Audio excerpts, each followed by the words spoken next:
It's really cold here in Mumbai, but no worries, आने वाले बहुत सारे videos outdoor photography, cinematic videos और सिनेमैटिक व्लॉग्स के होने वाले हैं. So make sure you subscribe this channel for more stuff and knowledge in Hindi. I'm promising you guys, आप बहुत कुछ नया सीखेंगे मेरे साथ इस फोटोग्राफी और फिल्म मेकिंग जर्नी में. So make sure you subscribe this channel. So let's start with the today's video, guys. Intro, please.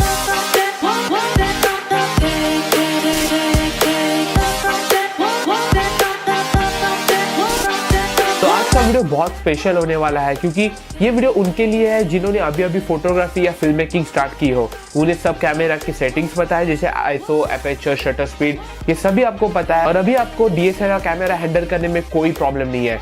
तो बेसिकली आप उस स्टेज पे है जहाँ पे आपको अपना क्वालिटी गेम यहाँ से यहाँ तक लेके जाना है. यानी आप कैसे आपके फोटोज की क्वालिटी बढ़ा सकते हैं और कैसे आप अपने वीडियोस मोर सिनेमैटिक कर सकते हैं. तो बेसिकली जब मैंने मेरी फोटोग्राफी और फिल्म मेकिंग जर्नी स्टार्ट की थी 2 साल पहले, तो ये सब मैंने टाइम के साथ सीखा है. By the way, it's all about learning. Photography, film making जैसे फील्ड में आपको हर बार कुछ ना कुछ नया सीखने को मिलता ही है और ये कभी एंड होने वाला नहीं है. So let's start with the 5 things जो मुझे पता होने चाहिए थे जब मैंने फोटोग्राफी की फिल्म मेकिंग की जर्नी स्टार्ट की. So let's start with the first one. You can bring back details from your shadows and black part of your photos, but you cannot bring back details from overexposed part of your photos. तो simple language में आपको समझाऊं तो जब भी आप photo लेते हैं, अगर फोटो आपने सेटिंग्स ठीक से नहीं की हो और वो अंडर एक्सपोज आ गया, यानी कि बहुत ही काला काला फोटो लग रहा है, तो आप उसको पोस्ट प्रोडक्शन में फिक्स कर सकते हैं. तो बेसिकली जो ब्लैक पार्ट्स है वो आप एक्चुअली ब्रिंग बैक कर सकते हैं लाइट रूम या फोटोशॉप जैसे सॉफ्टवेयर्स में. पर अगर आपने फोटो निकालते समय फोटो बहुत ओवर एक्सपोज निकाली हो, जैसे कि सनलाइट पूरी तरीके से सफेद आ चुकी हो, जो ऑब्जेक्ट है फोटोज में वो सभी सफेद आ चुके हो, तो आप उसमें से डिटेल ब्रिंग बैक नहीं कर सकते. वो बहुत ज्यादा हार्ड होता है. इसलिए अगर आपने ओवर एक्सपोज फोटो निकाली हो तो वो फोटो तकरीबन बर्बाद हो चुकी है. अगर आपने अंडर एक्सपोज फोटो निकाले हो जिसमें बहुत सारे ब्लैक पार्ट्स है और ठीक से लाइटिंग नहीं हुई है, तब भी आप लाइट रूम या फोटोशॉप या किसी भी सॉफ्टवेयर में जाके थोड़ी बहुत इमेज को सुधार सकते हैं और आप अपने क्लाइंट्स को दे सकते हैं. तो इसी रूल का यूज करके बहुत सारे फोटोग्राफर्स इसका फायदा लेते हैं. जैसे ब्रैंडन वुलफिल जो एक बहुत गजब के फोटोग्राफर है, वो अपने फोटोज बहुत बार अंडर एक्सपोज ही रखते हैं और ऑफ कोर्स वो सभी फोटोग्राफर्स अपने फोटोज रॉ फॉर्मेट में निकालते हैं. और यही हमें लेके जाता है टिप नंबर 2 पे. Always shoot your photos in raw format. Simple सी भाषा में रॉ फॉर्मेट ये होता है जब आप अपने कैमरा से फोटो निकालते हैं तो वो बेसिकली आपको जेपेग फॉर्मेट में आपका फोटो आपको दे देता है. तो बेसिकली जेपेग फॉर्मेट एक बहुत पॉपुलर फोटो शेयरिंग फॉर्मेट है. हर जगह पे जेपेग फॉर्मेट चल जाता है. तो उसमें होता यह है कि कैमरा सिर्फ एक limited amount of detail he photo में आपको देता है. उसकी वजह से फोटो की साइज भी कम होती है और वो शेयर करने के लिए भी ईजी होता है.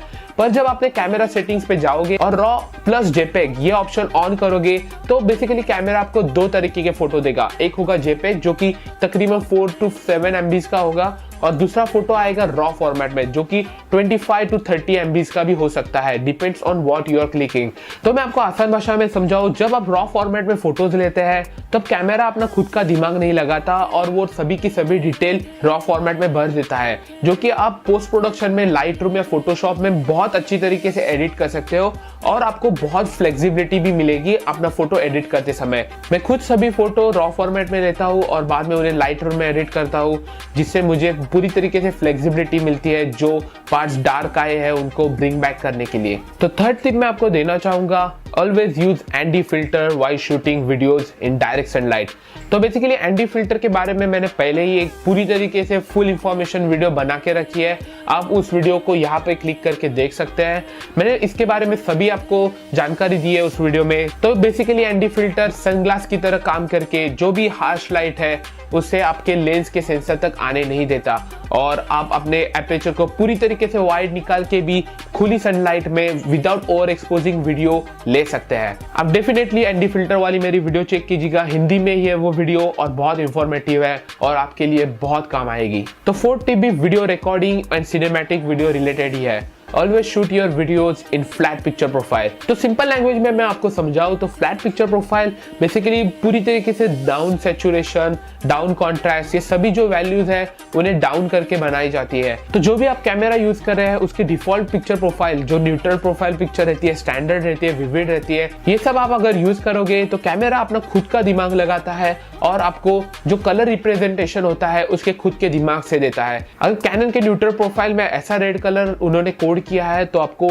उसी तरीके का रेड कलर आपके वीडियो में मिलेगा। तो इसी वजह से आपको ज्यादा फ्लेक्सिबिलिटी नहीं मिलती पोस्ट प्रोडक्शन में कलर करेक्शन या कलर ग्रेडिंग करने के लिए। तो फ्लैट पिक्चर प्रोफाइल हर एक कैमरा के लिए अलग होता है, आपको गूगल करना पड़ेगा। अगर आप कैनन यूजर है तो आप डिस्क्रिप्शन में जाके जो मैंने लिंक दी है वहां पे जाके डाउनलोड कर सकते हैं फ्लैट पिक्चर प्रोफाइल और इंस्ट्रक्शन पढ़ के वो इंस्टॉल कर सकते हैं अपने कैमरा में। तो बेसिकली अभी भी मैं फ्लैट पिक्चर प्रोफाइल में शूट कर रहा हूं जो कि इस तरीके से दिखता है। जैसे आप देख सकते हैं पूरी तरीके से कलर फ्लैट हो चुके हैं और बाद में मैं पोस्ट प्रोडक्शन में एडोबी प्रीमियर प्रो में ल्यूमेट्रिक कलर जो फंक्शन है वो यूज करके मैं कलर करेक्शन या कलर ग्रेडिंग करता हूँ। मैं मेरे हर वीडियोस फ्लैट पिक्चर प्रोफाइल में ही शूट करता हूँ। एक मिनट में वापस से कलर ग्रेड कर देता हूँ। ओके, तो मैं मेरी हर एक वीडियो फ्लैट पिक्चर प्रोफाइल में शूट करता हूँ क्योंकि इससे ज्यादा डायनामिक रेंज भी मिलती है और एक सिनेमैटिक लुक देने के लिए हेल्प होती है वीडियो को। तो बेसिकली हर एक बॉलीवुड, हॉलीवुड जो भी सभी मूवीज है वो इसी तरीके के पिक्चर प्रोफाइल में शूट की जाती है। सो पांचवी टिप और लास्ट टिप मैं आपको देना चाहूंगा, गियर डज मैटर समटाइम्स। तो बेसिकली बहुत सारे बड़े यूट्यूबर्स हैं, बहुत सारे बड़े फिल्म मेकर्स हैं और उन्होंने ये कहा है कि गियर डजंट मैटर। आपके पास जो भी है आप उससे कोई भी फिल्म बना सकते हैं। जो फिल्म की स्टोरी है, कंटेंट है और जो टारगेट है वो सिर्फ ऑडियंस तक पहुंचना चाहिए। तो बेसिकली मैं भी इस बात से 100% एग्री करता हूँ। पर मेरे फिल्म मेकिंग करियर से मैंने थोड़ा बहुत ये सीखा कि कुछ सिचुएशंस ऐसे हो जाते हैं तब आप अपने नॉर्मल से सेलफोन कैमरा या फिर अपने किट लेंस से भी ठीक से वीडियो नहीं ले सकते। तो 2 महीने पहले मैं मेरे गांव गया था कोकन में गणेश उत्सव सेलिब्रेट करने के लिए और उसी पे मैंने एक बहुत अच्छी सी वीडियो बनाई है जो कि आप यहाँ पे देख सकते हैं। थोड़ी बहुत सिनेमैटिक वीडियो है और मैं दिखाना चाहता था कि किस तरीके से गणेश उत्सव सेलिब्रेट किया जाता है कोकन में। तो बेसिकली अगर मैं उस ट्रिप पे without this lens 50mm lens जाता तो शायद वो वीडियो कभी कंप्लीट ही नहीं हो पाती, क्योंकि वीडियो के एंड में जहाँ पे गणपति मूर्ति का विसर्जन होता है उस समय कुछ ज्यादा ही रात हो चुकी थी, यानी 8 बज गए थे और इसकी वजह से पूरी तरीके से सनलाइट थी वो जा चुकी थी। तो इसकी वजह से ये हुआ कि Canon 700D अपने किट लेंस के साथ, इवन मेरा जो स्मार्टफोन है Moto G5 Plus, वो भी इस तरीके की घटिया लाइटिंग में कुछ भी शूट नहीं कर पाता था। तो बेसिकली ये पार्ट बहुत इंपॉर्टेंट था मेरे एंटायर वीडियो के लिए क्योंकि मैंने बहुत कुछ शूट किया था उन 5 दिनों में। पर अगर आखिर के दिन में मेरे पास ये 50mm लेंस नहीं होती जो कि बहुत अच्छा परफॉर्मेंस देती है नाइट में और लो लाइट कंडीशंस में, तो मैं वो बिल्कुल भी शूट नहीं कर पाता था और जो मेन मकसद था वीडियो का वो पूरा नहीं हो पाता था। तो ये लेंस मैंने तकरीबन 4 महीने पहले सेकेंड हैंड में बाय की थी और इस लेंस ने सिंगल हैंडेडली मेरे पूरे वीडियो को बचा लिया। अगर ये लेंस नहीं होती तो मुझे पता नहीं मैं क्या करता। तो इसी इंसिडेंट से मुझे ऐसा लगा कि sometimes really gear does matters. तो बस आप अपने आप को एनालाइज कीजिए और आपको क्या क्या नियर फ्यूचर प्रोजेक्ट्स के लिए जरूरी है। आप वो रेंट भी ले सकते हैं या फिर आप सेकेंड हैंड में खरीद भी सकते हैं जैसे मैंने किया। तो अगर आपको ये वीडियो पसंद आई हो और आपने कुछ नया सीखा हो इस वीडियो से, make sure you click that like button and subscribe this channel. Also आप मुझे कमेंट्स में बता सकते हैं कि आप इस चैनल पे क्या देखना चाहते हैं, तो उसी तरीके से मैं वीडियो भी बना सकता हूँ और आप कुछ नया सीख भी सकते हैं। तो बेसिकली इस चैनल पे photography tutorial, film making tutorial, cinematic blogs, ये सब कुछ आने वाला है। Make sure you subscribe this channel. So thank you for watching guys. मैं आपको जल्दी मिलूंगा अगले वीडियो में। Be cool, be creative. Thank you for watching.